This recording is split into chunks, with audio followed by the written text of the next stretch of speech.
So I showed you how to program reinforcement wraps at a certain height of the pallet when you're doing a save pallet configuration.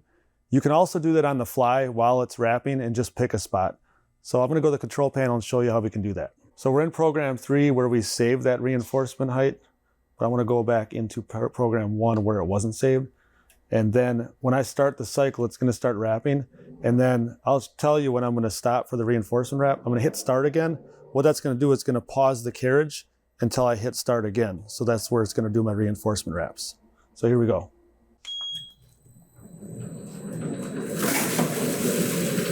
So it's starting to wrap. It's gonna do its first bottom wrap, should be 1 time. It's gonna start raising up. I'm not gonna do the reinforcement wraps on the way back down.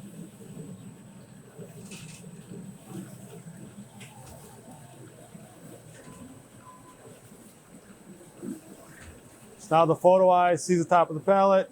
It's gonna do its 1 wrap on the top.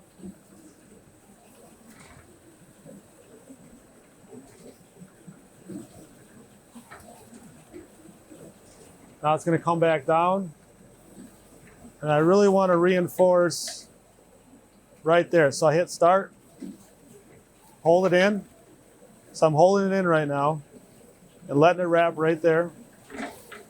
Now I'm gonna let go, and now the carriage is gonna go back down and it's gonna finish its cycle as it was pre-programmed to do.